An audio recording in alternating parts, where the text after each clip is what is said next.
The Guantanamo Bay Detention Camp is a detainment, interrogation, and torture facility run by the United States government, established in 2002 by the Bush administration to hold detainees it had determined to be connected with opponents on the global war on terror.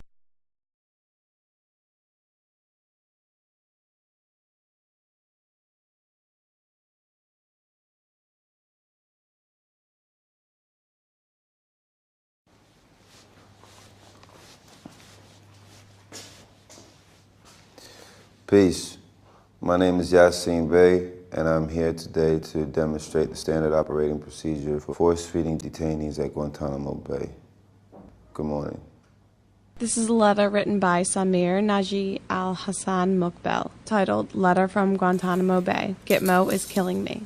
One man here weighs just 77 pounds, another 98. Last thing I knew, I weighed 132, but that was a month ago. I've been on a hunger strike since February 10th and have lost well over 30 pounds. I will not eat until they restore my dignity. I've been detained at Guantanamo for 11 years and 3 months. I have never been charged with any crime. I have never received a trial. No one seriously thinks I'm a threat, but I'm still here. Years ago, the military said I was a guard for Osama bin Laden, but this was nonsense. They don't even seem to believe it anymore, but they don't seem to care how long I sit here either. When I was at home in Yemen in 2000, a childhood friend told me that in Afghanistan I could do better than the $50 a month I earned in a factory and support my family. I'd never really traveled and knew nothing about Afghanistan, but I gave it a try. I was wrong to trust him. There was no work. I wanted to leave, but had no money to fly home. After the American invasion in 2001, I fled to Pakistan like everyone else.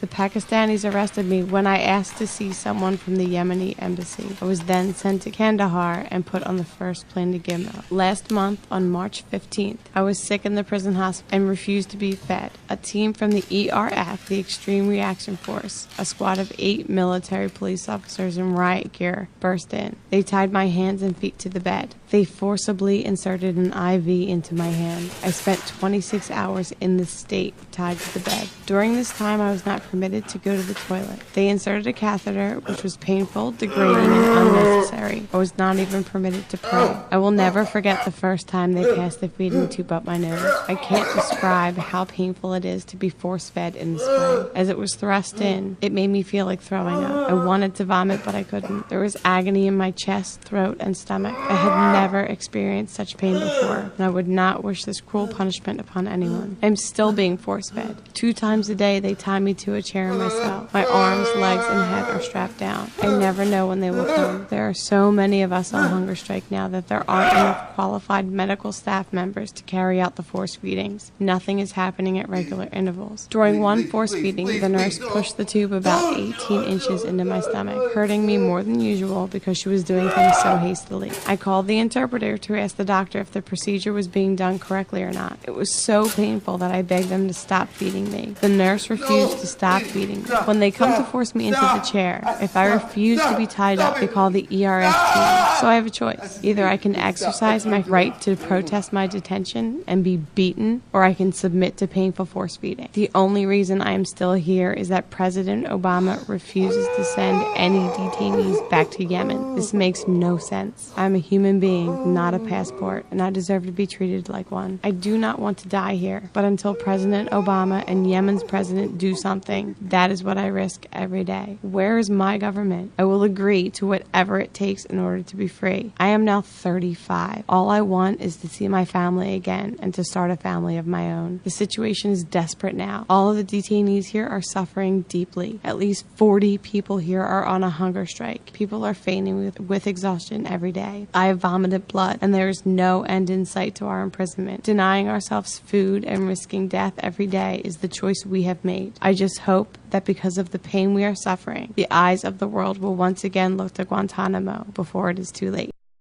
My name is Yasin Bey, and I'm just taking part in a demonstration of standard operating procedure for force-feeding detainees at Guantanamo Bay. Peace and good morning.